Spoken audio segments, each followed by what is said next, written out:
Don't worry, Mr. Sims. I look weird, but otherwise I'm real normal. Everything will be cool. Thanks a lot. See you next week. For decades, the world thought it knew the story of Rocky Dennis, the boy whose rare condition and incredible courage inspired millions, even becoming the heart of a Hollywood movie. But before her death, his mother, Rusty, revealed a side of their story that few had ever heard. One that changed everything we thought we knew about Rocky's life and legacy, the silence before the truth. For years, Rocky's life was told like a perfect fairy tale. He was the boy who smiled through pain, the boy who never gave up, the boy who showed the world what courage looked like. People clung to that version because it was beautiful. It was simple. It was the kind of story that made you believe that goodness could overcome anything. Television specials celebrated his bravery. Magazines painted Rusty as the wild but fearless mother who defied doctors and fate, and when Mask hit theaters, it locked that image in place forever. To millions, Rocky Dennis became a saint of survival, a pure spirit in a cruel world. And Rusty, his fiery, untamed mother, became the guardian angel who made it all possible. But real life was messier. Real life doesn't always fit into a Hollywood frame. And for years, Rusty stayed silent. Maybe she didn't want to shatter the hope people found in her son's story. Maybe she thought the world needed that cleaner version, the one where pain had meaning and tragedy came with lessons. But the truth, the raw, unfiltered truth, lived with her every single day. The late-night screams, the endless hospital visits, the fights with doctors, the guilt, the anger, the exhaustion. Those were the parts no one ever saw. She carried that silence for decades, letting the myth grow while the reality stayed hidden. Until, finally, she decided to tell it. A diagnosis that changed everything. Rocky Dennis came into the world on December 4th, 1961, in California. To Rusty, he was perfect, a healthy, happy baby boy. She had no reason to think anything was wrong. He smiled, laughed, and grew like any other child. But by the time he was 2, something began to change. It started with ear infections, constant, relentless infections that wouldn't go away. Doctors prescribed antibiotics, but they kept coming back.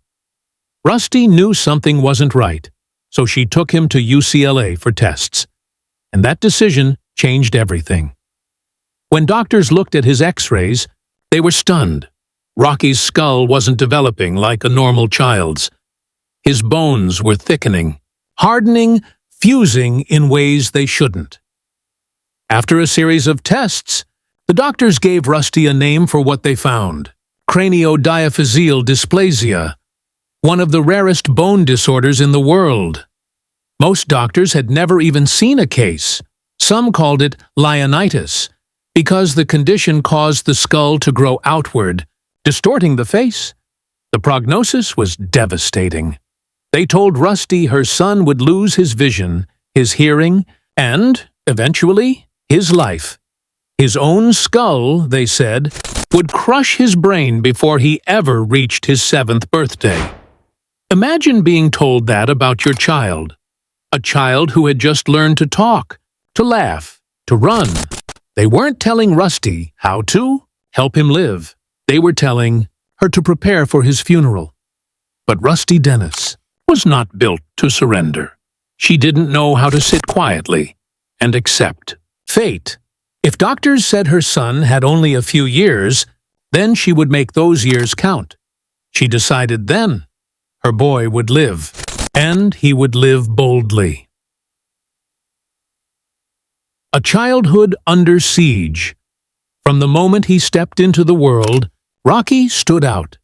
His condition made it impossible to hide. Children stared, adults whispered. And every day, Rocky had to face the unfiltered reactions of a world that didn't know how to respond to someone who looked different. School was especially hard. Kids could be cruel, even without meaning to be. Some avoided sitting near him. Others laughed or pointed. But Rocky had something that no disorder could take away: his wit.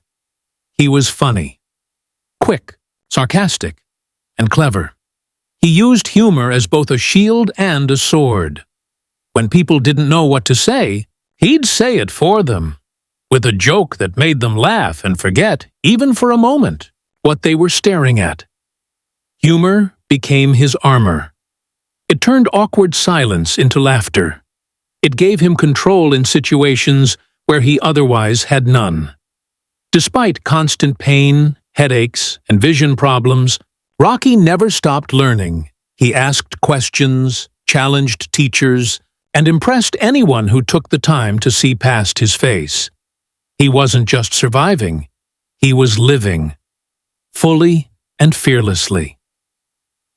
At home, Rusty made sure of that. Their small house in California wasn't perfect. It was loud, messy, and filled with life. Music blared at all hours. Friends came and went. Rusty herself was known for her wild streak, 2EE, mother who didn't fit anyone's definition of traditional. But she loved her son, with every ounce of her being. If people judged her, she didn't care. To her, Rocky wasn't fragile. He wasn't someone to be pitied. He was strong, and she raised him to believe it. The decline for years, Rocky defied every prediction. Doctors said he wouldn't live past 7. Then he turned 8, 9, 10. Each birthday was a miracle. Each school year was a victory. But by his late teens, the disease began to catch up. His eyesight grew dim. The pain intensified. Simple tasks became difficult, and the laughter that once came so easily grew softer. He never complained, not really, but those who knew him could see the change. He was tired. He'd spent his whole life fighting, and even the strongest hearts have limits. By 16, the headaches became unbearable. Rocky's body, once a testament to defiance, began to give out. In 1978, he passed away, peacefully, quietly, far too young. The boy who had outlived every prediction was gone, and Rusty's world, the world she'd built around him, collapsed. Hollywood's version in 1985, Rocky's story found new life. Universal Pictures released Mask, starring Eric Stoltz as Rocky and Cher as Rusty. The film captured hearts everywhere. Cher's performance as the fiercely protective, rebellious mother was raw and unforgettable. For many, Mask was the first time Hollywood had portrayed a disabled protagonist not as an object of pity, but as a full, vibrant human being. The movie became a hit. Critics praised it. Audiences cried, and Cher won Best Actress at Cannes. It even earned an Oscar for Best Makeup, a tribute to the delicate artistry that transformed Eric Stoltz into Rocky. But the film, like all films, took liberties. It softened some realities and dramatized others. Rusty's chaotic life was cleaned up. Rocky's death was turned into a poetic moment, a final goodbye. In his mother's arms, the real story wasn't so neat. The myth and the mother after Rocky's death, his story grew. It became larger than life, a modern legend. People who'd never met him spoke his name as if they had.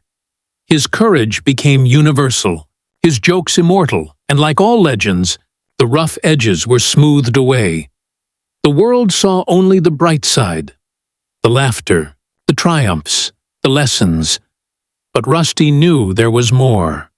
She knew the sleepless nights, the broken systems, the unbearable fear. She knew the real cost of courage, and yet she was proud. She was proud that her son had become a light for people in dark places.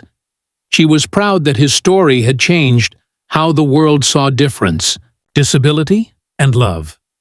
But she also knew that myth and truth were no longer the same thing. The reveal in her later years, Rusty finally broke her silence. She revealed what Mask had left out, the parts no one ever told. Rocky didn't die in her arms, as the movie had shown. When he passed, Rusty wasn't there. Legal troubles had kept her away, and she got the news over the phone. That truth haunted her for the rest of her life. And there was something else few people knew. Rocky's body wasn't buried in a small-town cemetery filled with flowers. Instead, Rusty made a choice, one she believed her son would have wanted.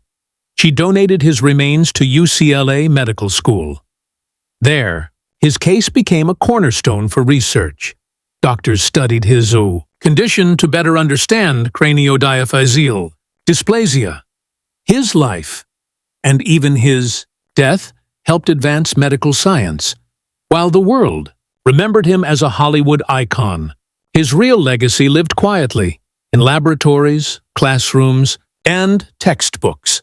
Rocky Dennis became not just a story of courage, but a story of contribution, one that helped others long after he was gone. The truth that remains, Rusty's later confessions, stripped away the legend. But what was left was even more powerful. Rocky Dennis wasn't a saint. He wasn't a symbol. He was a real boy, one who laughed, cried, dreamed, and hurt. He was brave not because he was perfect, but because he kept going anyway. And maybe that's what courage really is. Not smiling through the pain for an audience, but living through it. With honesty, humor, and heart, Rusty passed away years later, still fiercely protective of her son's memory, but grateful that people still spoke his name. And maybe, in the end, both stories matter. The myth that inspired millions, and the truth that reminds us that heroes are human too. So now, the question is yours. What matters more? The legend that gives people hope, or the truth that shows the beauty and fragility of real life? Let me know what you think in the comments below. And if this story moved you, make sure to like, share, and subscribe for more true stories behind the myths we thought we knew. Stories behind the myths we thought we knew.